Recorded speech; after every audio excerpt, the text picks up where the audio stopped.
Hi friends, welcome back to మీ గోదావరి పాపలు. ఈరోజు ఫ్రైడే కాబట్టి పొద్దున్నే నేను పూజ అయితే చేసుకుని వీళ్ళని రెడీ చేయాలి. ఎందుకంటే ఇండిపెండెన్స్ డే సందర్భంగా వాళ్ళ స్కూల్లో కృష్ణాష్టమి సెలబ్రేషన్స్ కూడా జరిపేసుకున్నారు. ఎందుకంటే సాటర్డే హాలిడే అని చెప్పి 2 సెలబ్రేషన్స్ ఓ రోజే పెట్టారనమాట. ఇప్పుడైతే వాళ్ళు మిస్ ఫోన్ చేసి వల్లికోమో గోపికమ్మ గెటప్పు, సాయికేమో కృష్ణుడి గెటప్పు ఎయ్యి అన్నారు. సర్లేండి వేస్తానని చెప్పి వాళ్ళ గురించి నేను 4కి లెగిస్తే వాళ్ళకి 7:30కి వ్యాన్‌కి రెడీ చేసి పంపాననమాట. ఫస్ట్ అయితే వల్లి స్టార్ట్ చేశాను. కాకపోతే నాకు కొంచెం టైం చాలా పట్టింది. ఎందుకంటే నేనైతే నైట్ ఏమీ చూసుకోలేదనమాట. అన్నీ పొద్దుటే చూసుకుందాంలే అనుకున్నా, టైం ఉంటది కదా అని. నాకు టైం కూడా సరిపోలేదు. చాలా స్పీడ్‌గా వాళ్ళనైతే రెడీ చేసేసి, అంటే వెతుక్కోవడం ఏముండదు. అన్నీ ఉంటాయి. అన్ని ఐటెమ్స్ మా పిల్లలియి. అంటే ఎక్కడ పెట్టానా అన్నది చూసుకోవాలంతే. బయట నుంచి తెప్పించిందల్లా నేను ఒకే ఒక్క వస్తువు, సాయికి కిరీటం లేదని చెప్పి అప్పటికప్పుడు కిరీటం అయితే తీసుకొచ్చారు.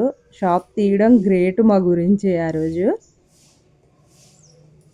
ఇలా పారాణి పెట్టేసి ఫస్ట్ అయితే నగలు వేసేసి 2 జడలు వేసేసి పారాణి అయితే పెడుతున్నా. పారాణి ఆరే లోపల సాయిని కూడా రెడీ చేసేయచ్చని చెప్పి.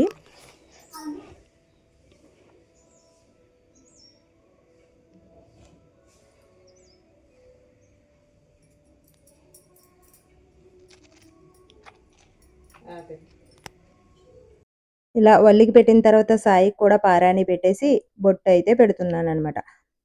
బొట్టు పెట్టేసి దీనికైతే వెనక్కి పిలక్కేసేసి కిరీటం పెడదామని పంచకట్టు అయితే వచ్చి రానట్టు కట్టాను.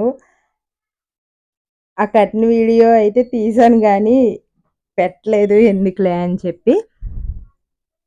ఇలా ఇద్దరిని రెడీ చేసి కొన్ని పిక్స్ అయితే తీశాననమాట. నాయే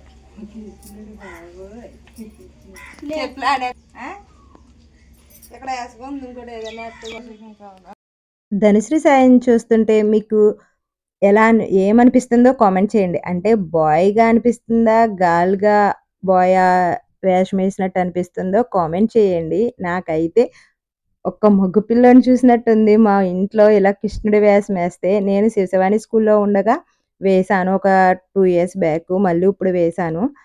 ఇప్పుడు వ్యాన్ ఎక్కించేసి ఇప్పుడు టైం అయితే నేను ఇంట్లో పనన్నీ చేసుకున్నప్పటికి 11 అయింది. 11కి మేము అయితే ఎక్కడికెళ్తున్నామంటే వానపెల్లి గృహప్రవేశం ఫంక్షన్ అయితే ఉందని చెప్పి అక్కడికైతే వెళ్తున్నామనమాట. వెళ్తూ ఉండగా సాయికి ఏడుస్తది మళ్ళీ ఇంటికొచ్చిన తర్వాత అని చెప్పి, ఇంకా వ్యాన్ బయలుదేరడానికి అరగంట పడతదన్నారు మిస్‌కి ఫోన్ చేస్తే. అందుకని చెప్పి స్కూల్ దగ్గరికైతే వెళ్ళిపోయాం. అక్కడ డ్రెస్ తీసుకెళ్ళిపోయి అక్కడే చేంజ్ చేసేసి పాపం వానపిల్లయితే తీసుకెళ్ళాం. ఇంగిప్పుడు పిల్లలైతే ఎక్కుతున్నారనమాట. మళ్ళీ అదిగోండి ఎలా వచ్చిందో బయట నుంచి షాకు. ఈళ్ళేంటి ఇక్కడున్నారు అన్నట్టుగా. ఇప్పుడైతే సాయి గురించయితే వేస్ట్ చేస్తున్నాను. ఇక్కడ మా తులసి గారైతే వస్తున్నారనమాట. సాయి ఏదే అని అడిగితే వ్యాన్ ఎక్కేసి ఉంటదమ్మా అంటుంది వరం. తీరా చూస్తే అది లోపల నుంచి ఇంకా రాలేదు. స్కూల్ లోపల నుంచి. వచ్చిందనమాట. గబగబా రెడీ చేసేసి దాన్ని ఆ డ్రెస్సు వరానికైతే ఇచ్చేసాను. ఇక్కడైతే ఈళ్ళు ఇయాల ఆర్టీసీ రాదు కదా! లిఫ్ట్ గురించయితే వెయిట్ చేస్తున్నారు. మేమైతే వానపెల్లయితే వెళ్ళిపోయాం. మేమెళ్ళినప్పటికి భోజనం టైం అయింది. చూడండి ఎంత బాగా ఈరోజే శ్రావణ శుక్రవారం కాబట్టి పూజ కూడా చేసేసుకుందనమాట తను. పూజ చేసేసుకొని వచ్చిన వాళ్ళందరికీ రిటర్న్ గిఫ్ట్స్ ఇక్కడ తాంబూలం అయితే ఇచ్చిందండి. చాలా అనిపించింది నాకు. మేము భోజనం చేసేసి తాంబూలం అయితే తీసేసుకొని 1:00 అయిపోయింది. క్లైమేట్ మారిపోయిందని చెప్పి ఎళ్ళొస్తున్నామని చెప్పేసి ఇంక వచ్చేసాననమాట నేను.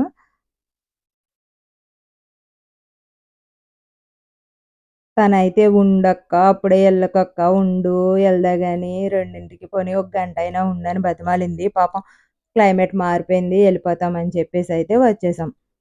ఇలా మా వదినకి కూడా తాంబూలం తీసేసుకున్న తర్వాత మేమైతే బయలుదేరిపోయాం. ఇక్కడ చూడండి వాళ్ళ ఇంటి ముందే తాల్ పల్లాలమ్మ గుడయితే ఉందనమాట. తాళ్ళు కట్టడం అంటారు దాన్ని. ఉయ్యాలైతే ఊగుతున్నారు పిల్లలు. మేమైతే పల్లాలమ్మ గుడి దగ్గరికైతే వచ్చేసి అమ్మవారి దర్శనం అయితే చేసుకోవాలి కదా! ఇటు సైడొస్తే కంపల్సరీ అమ్మవారి దర్శనం చేసుకోకుండా అయితే ఇంటికి రాము. అయినవెల్లెళ్ళినా, ఇటు సైడ్ ఎక్కడికి వెళ్ళినా ఈ అమ్మవారి దర్శనం అయితే చేసుకోవాలి కంపల్సరీ. ఇలా కొబ్బరికాయలవి తీసేసుకొని, కాళ్ళైతే కడిగేసుకొని గుడి లోపలికైతే వెళ్ళిపోయామనమాట. ఇక్కడ చెట్టుకు పేరు లేని చెట్టన్నమాట. నేను ఒకసారి ఒకతన్నడిగాను, "ఇదేటండి చెట్టు నేమేంటండి" అంటే, "పేరు లేని చెట్టమ్మా, అదిగో రాశారు చూడమ్మా" అనయితే చూపిచ్చారు నాకు.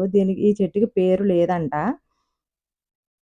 ఇలా ప్రదక్షిణాలయితే చేసేసి, చిన్న వినాయకుడుంటారు కదా పక్కన, అక్కడైతే దర్శనం చేసేసుకొని అల్లాలమ్మ అదిగోండి. కాకపోతే నన్ను వీడియో తీయకమ్మా అనయితే ఆయన చెయ్యి ఊపేస్తున్నారు. ఇక్కడైతే గరగలు బయటకైతే వచ్చేసాం. ఇప్పుడైతే రావులపాలెం వచ్చి దివ్య షాప్‌లోకైతే వెళ్ళాము. మా నాన్నోరికి అంటే చరణ్‌కి మా అన్నయ్య అయితే బట్టలైతే తీసుకుంటున్నారు. ఎందుకంటే అన్నవరం వెళ్తారంట. ఇంకెలాగో వచ్చాం కదా! షాపింగ్ కూడా అయిపోద్దని చెప్పి. ఇక్కడైతే వాళ్ళ నాన్న ఫోటో అంటది. భయపడిపోతున్నాడు చూడడానికి. ఇప్పుడు చూడండి నేను బాపా నేనిది అని. ఫోటోస్‌కి పోజ్ ఇచ్చేసి ఇప్పుడు మనిషి కాదు బొమ్మ అని అర్థమైంది. ఫస్ట్ బొమ్మను చూసైతే భయపడ్డాడు. ఇప్పుడు చాలా హ్యాపీగా ఫీల్ అయిపోయాడు. ఇక్కడ ఇంకొక ఫోటో పోజులు కూడా ఇచ్చేస్తున్నాడు ఫోటో తీ పాపా అని చెప్పి. ఇక్కడ పోజులు ఇచ్చేసి సాయి కూడాని ఫోటోస్ దిగేసిన తర్వాత ఇంకో ఫోటో ఉంది. ఇదెవర్రా అంటే మా అమ్మ పాప అంటున్నాడు. వాళ్ళ అమ్మ అంట. వాళ్ళ డాడీ అయిపోయాడు. ఈడయిపోయాడు. వాళ్ళ అమ్మ ఈ ఫోటో. ఇక్కడ రెడ్ కలర్ శారీతో ఉంటే అది నేనంట. బాపూ ఇది నువ్వు అంటున్నాడు. దాని పక్కనున్నది ఆ లక్కీ అంట. ఇలాగా ఫన్నీగా పైకైతే వచ్చేసి ఈ డ్రెస్‌లయితే సెలెక్ట్ చేసేసుకున్నాం. సెలెక్ట్ చేసేసుకున్న తర్వాత దాహం వేస్తుందని చెప్పి నిమిషోడ అయితే తాగేసి ఇంక బయలుదేరిపోయి ఇంటికొచ్చేసాం. రిటర్న్ గిఫ్ట్ తాంబూలం ఇచ్చిందని చెప్పాను కదా! అది ఏమేమిటో చూసేయండి. జాకెట్ ముక్క, గాజులు, అరటిపళ్ళు, శనగలయితే పెట్టి ఇచ్చిందనమాట. ఇలా ఈ తాంబూలం రిటర్న్ గిఫ్ట్స్ కింద నాకు చాలా హ్యాపీగా అనిపించింది. ఎందుకంటే ఏదన్నా చిన్న వస్తువు ఇస్తే కన్నా ఇలా గాజులు, జాకెట్ ముక్క, తాంబూలం అంటే భలే హ్యాపీగా అనిపించింది. ఇక్కడొచ్చేసి వారం రన్నింగ్ రేస్‌లో అయితే ఫస్టొచ్చింది. సర్టిఫికేటు అలాగే మెడలయితే ఇచ్చారు. ఇంకొకటైతే క్యారేజ్ బ్యాగ్ అయితే ఇచ్చారనమాట. ఇవి తెచ్చుకుంది. "సాయి నీకేమిచ్చారమ్మా?" అంటే, "నేనేమి ఆడలేదు కదమ్మా! అందుకు నాకేమి ఇవ్వలే. బిస్కెట్‌లు, చాక్లెట్‌లు, లడ్డూ అయితే ఇచ్చారు" అంటుందది. వల్లికైతే స్కేలు, పెన్సిలు, ఎరేజర్లు అలాగే చాక్‌మార్ అయితే ఇచ్చారనమాట. అలా ఒక చిన్న గిఫ్ట్ ఇచ్చారంటూ ఎంత హ్యాపీగా ఫీల్ అవుతారు పిల్లలు ఆ వయసులో. నిజంగా ఈ స్కూల్ మార్చిన కాడ్నుంచి వీళ్ళు ఏదో గిఫ్ట్ తీసుకొస్తానే ఉన్నారు. దేంట్లో దాంట్లో అలా గెలుస్తూనే ఉన్నారు. అలా చదువే కాదండి ప్రతీదీ ఉండాలి పిల్లలకి. వీడియో నచ్చితే like and share, subscribe. Bye friends.